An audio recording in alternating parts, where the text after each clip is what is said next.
Hello, geometry. Today we're taking a look at Standard 16 triangle theorems. And to start, we're going to review what we did in Standard 15, which was transversals and parallel lines. So if you can take a look at the first 8 questions here, warm-ups 1 through 8, try those on your own, pause the video, and then come back when you are done. Okay, we're back here with the answers. So warm-up number 1, those are corresponding angles. And I know that because there are a group of 4 angles here and a group of 4 angles here.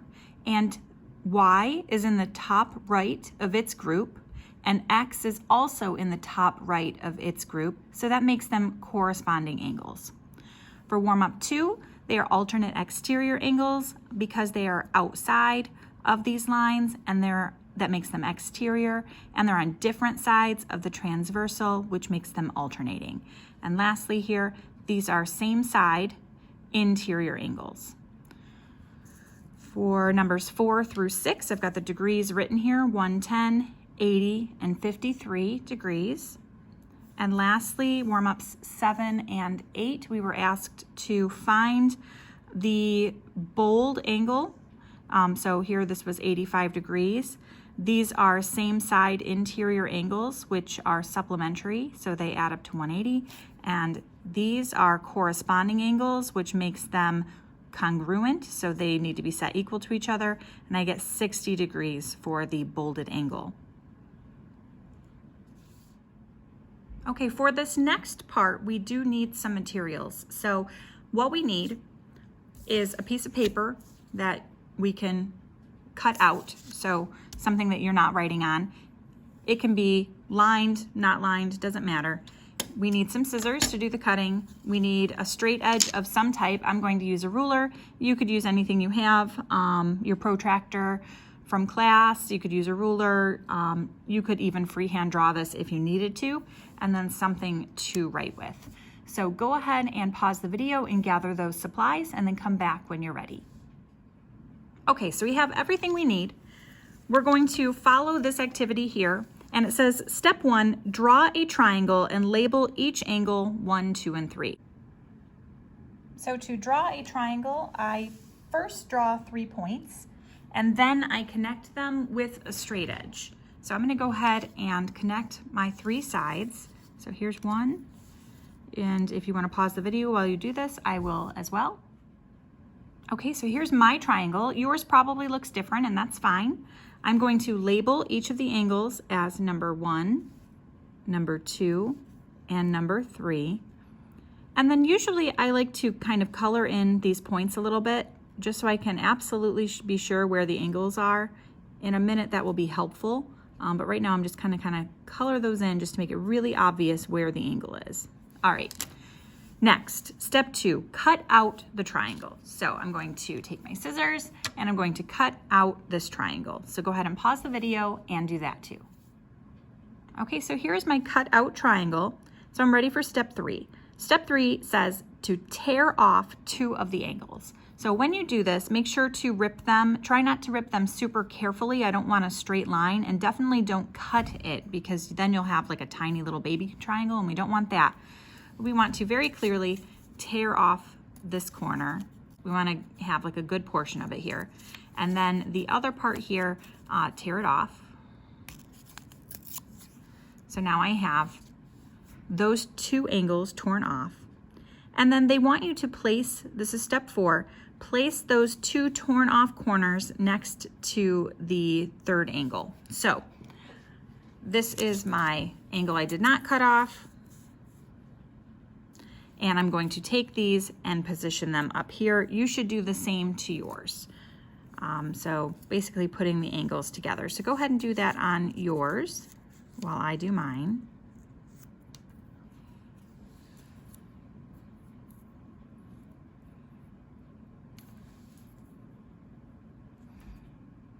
Okay. And then take a look at mine and take a look at yours. And see if you notice anything, see if it's similar or not. And then step 5 says to make a conjecture about the sum of the measures of angles in a triangle. So remember, these are the 3 angles from the triangle. So based on what I have, based on what you have, what can you say about these 3 angles when you add them up? Go ahead and write that conjecture in on your notes and then restart the video when you are done. Okay, so I have made my conjecture based on my picture. It looks to me that those 3 angles, actually when you put them together, make a straight line. And because a straight line has an angle measure of 180 degrees, I would say that these 3 angles would add up to 180 degrees. So let's take a look at this table here with this diagram and see if we can figure out if that's true. So it says in the diagram to the right, line L is parallel to AB. That's important to know. Use your special angle relationships to fill in the table. So let's do that first. They give us angle 1 and angle 2. They give us different possibilities. And then we're supposed to find angle 3. So looking here, angle 1 and angle 2 and angle 3 definitely make a line. So what I'm looking for here is the number that makes these 3 numbers add up to 180. So if this is 70, then this must be 110 degrees.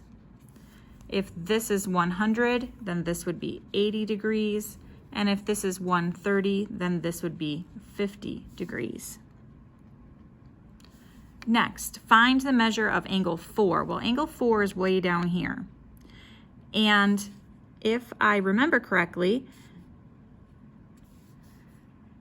alternate interior angles, when these are parallel, those are congruent, which means this angle 4 column should be the exact same as this angle 1 column, because angle 1 and angle 4 are congruent angles. So that would be 40 degrees, 20 degrees, 30 degrees. And then measure of angle 5, which is here, I can see that it is alternate interior angles with angle 2. So these are equal. So I'm going to copy this angle 2 column down into angle 5. Okay. And now it just wants me to add 3 angles together, 1, 2, and 3. So I'm going to go ahead and add those together, and I get 180 degrees. This is 180 degrees, and this is 180 degrees. And notice 3, 4, and 5 in this picture are the angles inside of the triangle. So basically what we have shown is because these angles are congruent, then we know for a fact that these 3 angles will add up to 180. So this does support our conjecture that the interior angles of a triangle, when added together, will give you 180. So based on observation and inductive reasoning, we were able to show that our conjecture was true. But before we can actually call this a theorem, we do need to prove it to be true using deductive logic. So we're going to go ahead and do a 2-column proof. Let's go ahead and take a look. It's a similar picture here. The angle numbers are a little different, but we are given the same setup. We have a triangle here. This is parallel to this, and we are trying to prove once again that these interior angles add up to 180. So looking here, our first statement here, that is our given.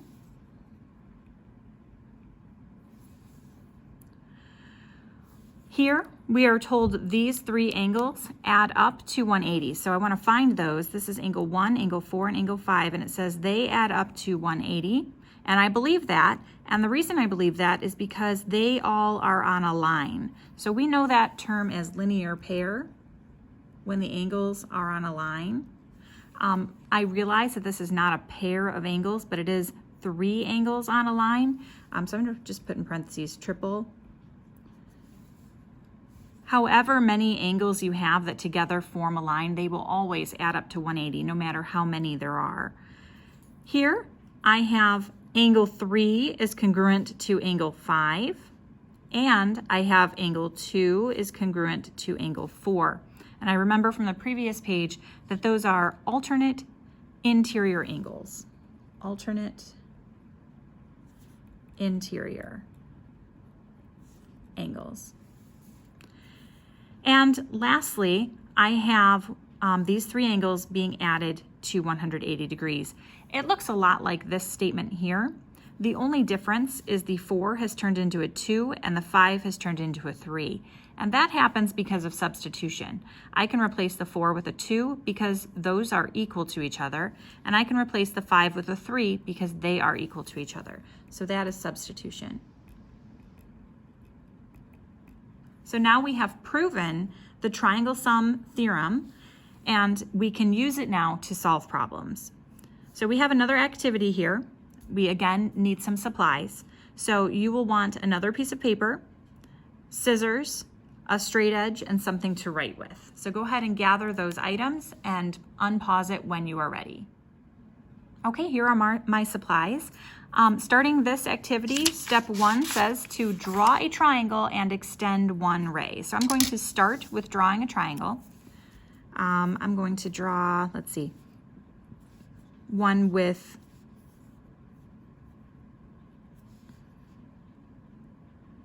there, that should be good.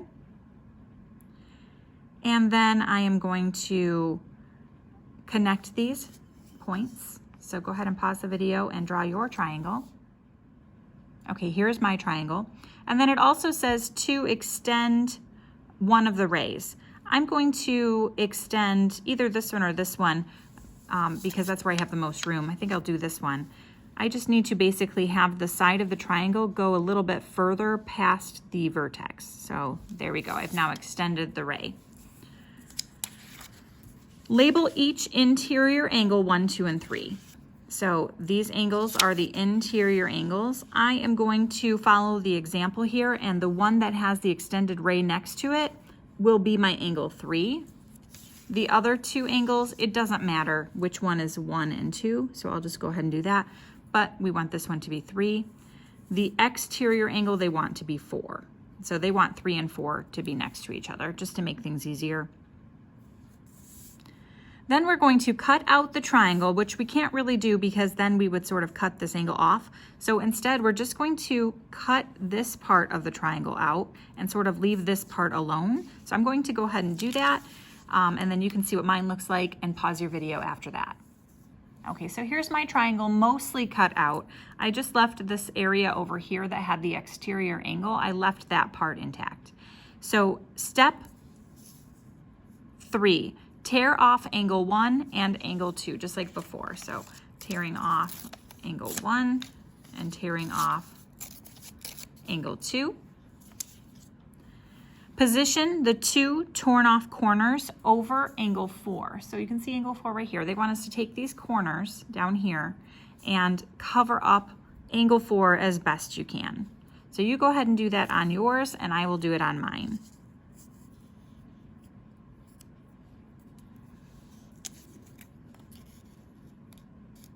Make sure that the vertices line up, that they're all on top of each other. So this is mine. If you need more time, go ahead and pause. So take a look at yours and take a look at what I have and see if you can make a conjecture about the sum of angles 1 and 2 when compared to angle 4. So go ahead and pause the video and do that. Write that in for conjecture. So for me, my conjecture is that the angles 1 and 2, their measures add up to give me measure of angle 4. So this is what I wrote. Measure of angle 1 plus measure of angle 2 equals measure of angle 4. That's based on what I have. I obviously can't see yours, so I don't know what you have, but hopefully you have something similar. But let's take a look and see what we can prove. So here we've got exterior angle theorem, which is what this will be called once we prove it. So let's go ahead and take a look at the proof at the bottom of the page here.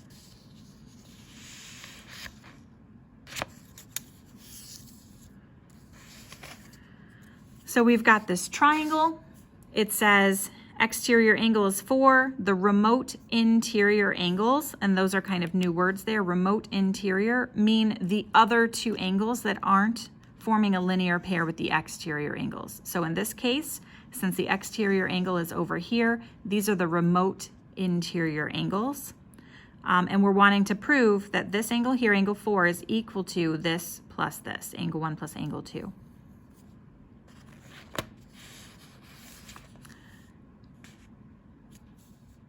So I'm going to write this theorem down in words first before we prove it. It is, exterior angle theorem says, the measure of an exterior angle of a triangle is equal to the sum of the measures of the remote interior angles.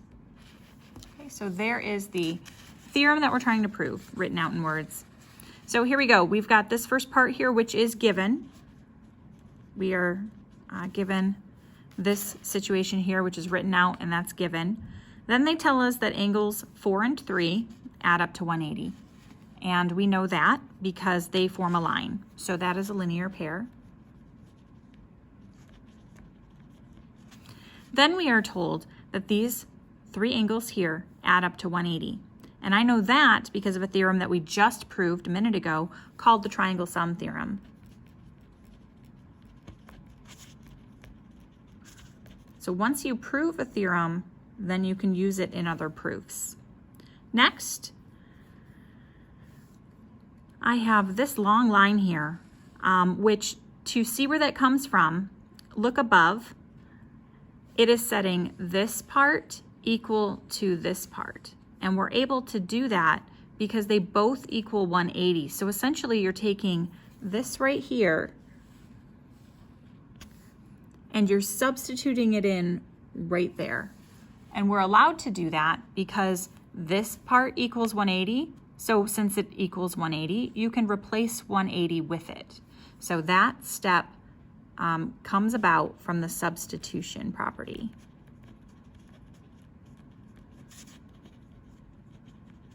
And now, looking how we get from this line to the next, notice here an angle 3 disappears, and then here an angle 3 disappears. So what they did is they subtracted an angle 3 from both sides of the equal sign. So that is the subtraction property.